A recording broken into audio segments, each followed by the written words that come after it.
नमस्कार, मैं हूं आपके साथ आस्था कौशिक। अहमदाबाद प्लेन क्रैश की जांच चल रही है और इन्वेस्टिगेटिंग टीम कई थ्योरीज पर काम कर रही है।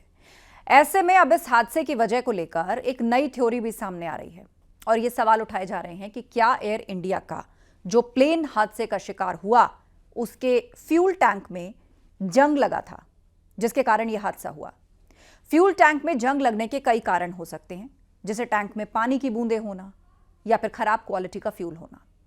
जंग लगने से प्लेन इंजन को फ्यूल सप्लाई में खामी आ जाती है और इंजन फेल भी हो सकता है।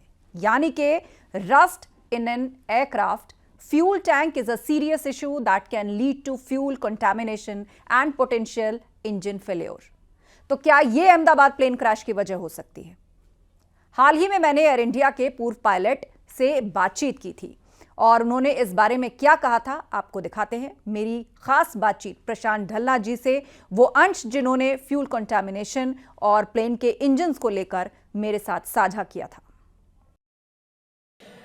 बहुत सारे एक्सपर्ट्स जो बात कर रहे हैं वो ये कि ऐसा बहुत रेयरेस्ट ऑफ द रेयर होता है कि दोनों इंजन एक साथ काम करना बंद कर दें और यहाँ पर अगर एक इंजन पर भी विमान उड़ता है, लंबी फ्लाइट उड़ सकता है, बट यहाँ पर अगर उनको पावर नहीं मिला, थ्रस्ट नहीं मिला, दोनों इंजन क्या फेल हो गए?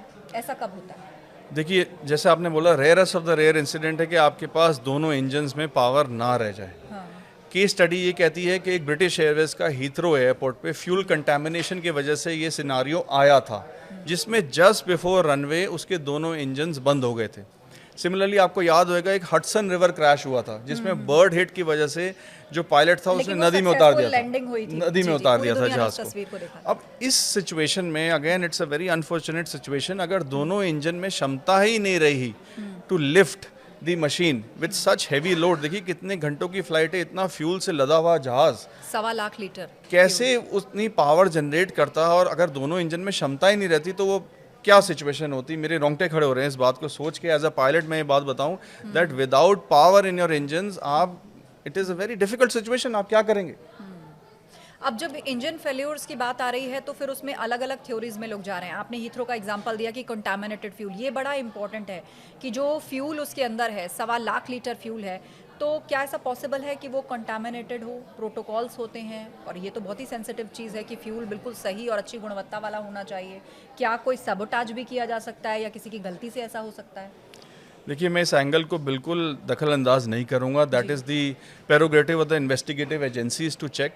एविएशन पॉइंट ऑफ व्यू में से ये कहना चाहूँगा, इसका भी एक चेक होता है। जैसे ही फ्यूल आप जहाज़ में डालने की प्रक्रिया चालू करते हैं, जो ग्राउंड पे इंजीनियर्स होते हैं, जो कि मेंटेनेंस टीम होती है ग्राउंड पे, वो जाके उस फ्यूल चेक करते हैं। वो एक छोटी सी टैबलेट उस छोटे से फ्यूल के रिसेप्टिकल में चेक करते हैं उस दिन, उसकी डेंसिटी, उसकी स्पेसिफिक ग्रेविटी, कितने लीटर फ्यूल डालना है, ये सारा चेकअप करके ही वो फ्यूल को अपलिफ्ट करते हैं। इसके बाद पायलट उसको चेक करता है अपने इंस्ट्रूमेंट गॉज पे कि जी हाँ इतने लीटर फ्यूल आ गया।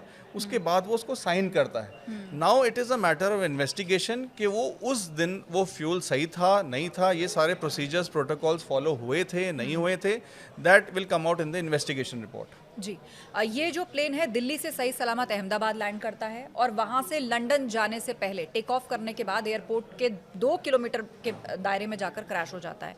दिल्ली से सही सलामत लैंड किया ना, इसके इंजन में कोई दिक्कत थी। हालांकि एक जो यात्री थे उनकी ज़रूर वीडियो सामने आई जो दिल्ली से ट्रैवल कर रहे थे, उन्होंने दिखाया कि भाई एसी काम नहीं कर रहा है, रिमोट काम नहीं कर रहा है, उनका स्क्रीन नहीं चल रहा था शायद। तो क्या इससे अंदाज़ा लगाया जा सकता है कि भाई कोई प्लेन क्रैश हो जाएगा या ये कोई इतनी बड़ी फॉल्ट है? ऐसा कब होता है? देखिए मैम, जैसे मैंने कहा कि एविएशन में सेफ्टी पैरामाउंट है।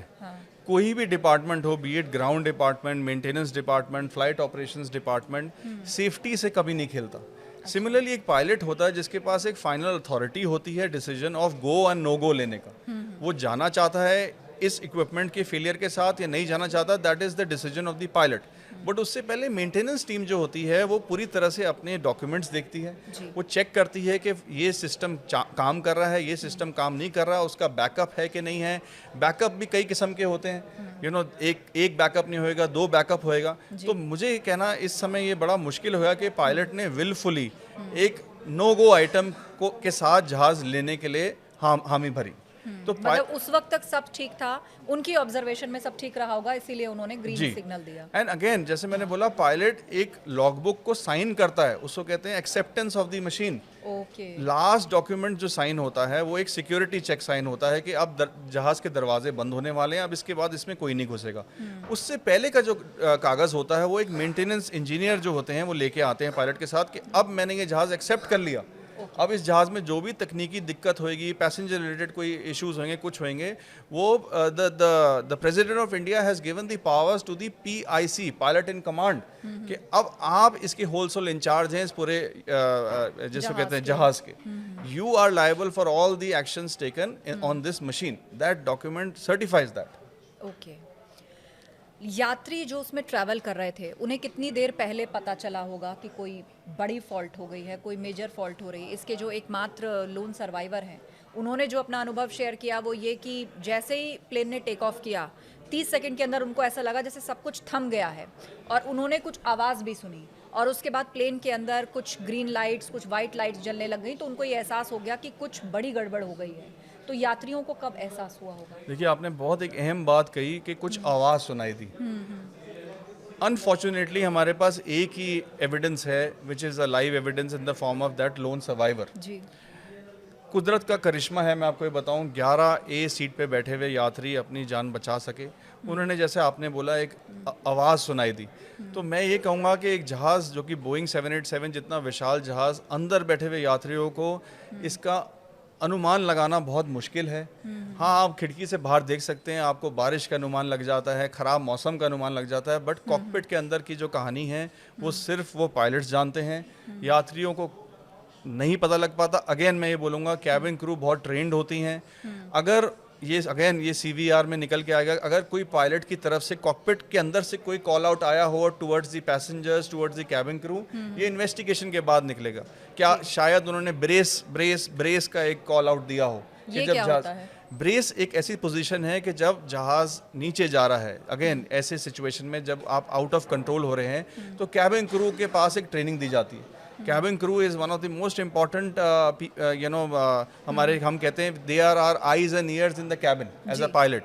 वो एक सिचुएशन को डील करने के लिए उनको एक ट्रेनिंग दी जाती है। वो पैसेंजर्स को अपने हाथ नीचे करके एक कुशनिंग इफेक्ट देने के लिए बॉडी को, जब एक बड़ा इम्पैक्ट होता है तो आपकी रीढ़ की हड्डी, आपकी शरीर को एक स्टेबिलिटी मिले, तो आपको सीट पकड़ने के लिए बोलते हैं, आपको नीचे झुकने के लिए बोलते हैं, उसको ब्रेस पोजीशन कहते हैं, so that in terms of a huge impact the body does not suffer that much.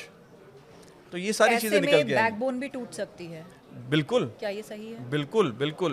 इसीलिए वो ब्रेस पोजीशन बनवाई जाती है। ब्रेस पोजीशन बनवाई जाती है, जी। ओके। कुछ खास निर्देश दिए जाते हैं, क्योंकि दोनों पायलट्स को पता चल चुका है कि सिचुएशन उनके हाथ से निकल गई है। जो पीछे यात्री हैं या वो खुद हैं, वो इस वक्त ग्रेव डेंजर में हैं। तो क्या कोई ऐसे निर्देश होते हैं जो दिए जाते हैं, या कोई कुछ अनाउंस किया जाता है, या लोगों को भी इस बात का आभास कराया जाता है कि अब उन्हें क्या फेस करना है? जी, अगेन मैं ये बोलूँगा, इस सिचुएशन की अगर हम बात करें, जो कि एयर इंडिया 171 की बात करूँ, टाइम बहुत कम था। देखिए, पायलट अपनी तरह से पूरी कोशिश कर चुका होगा, उसने कॉल आउट दी नहीं दी, अगेन मैटर ऑफ इन्वेस्टिगेशन है, but the first priority is to take control of the machine. हमें सिखाया जाता है 3 चीज़: फ्लाई, नेविगेट एंड कम्युनिकेट। इस प्रायोरिटी पे आप चलते हैं। पहले आप जहाज को फ्लाई करते हैं, उसके बाद आप ETC को बात करते हैं, नेविगेट करते हैं, फिर आप कम्युनिकेट करते हैं। जी। ये सारी चीज़ें करने के लिए एक सीक्वेंस बनाया जाता है पायलट्स को। They are highly trained individuals, professionals, जो कि ये सारे प्रोटोकॉल्स फॉलो करते हैं। सिमिलरली कैबिन क्रू को भी अगर इन्फॉर्मेशन मिल गई हो फ्रॉम द कैप्टन, तो वो भी अपने एक SOPs फॉलो करते हैं। एयर इंडिया आफ्टर, क्या लोगों को बता दिया जाता है? जी बिल्कुल बताना पड़ता है, बिल्कुल बताना चाहिए। कैसे बताया जाता है, क्या कहना होता है? एक कॉल आउट होती है जो कि कैप्टन अंदर से पहले कैबिन क्रू को दिया जाता है कि ब्रेस ब्रेस ब्रेस, कि आप टचडाउन, जब आपका जहाज नीचे जा रहा होता है उससे पहले आपको एक कॉल आउट देनी मैंडेटरी है, as per the DGCA rules also, कि आपको बताना पड़ेगा to the cabin crew and to the passengers. आपको पब्लिक एड्रेस सिस्टम, जो PA सिस्टम कहते हैं, उसको दबा के बताना पड़ेगा कि अब जहाज नीचे जाने वाला है। Now again these are the SOPs, जो हम कहते हैं standard operating procedures. In the ऐसी फर्टिलिटीज जब होती हैं, ऐसे एक्सीडेंट्स होते हैं, इसको बाईपास किया नहीं किया, this is again a matter of investigation.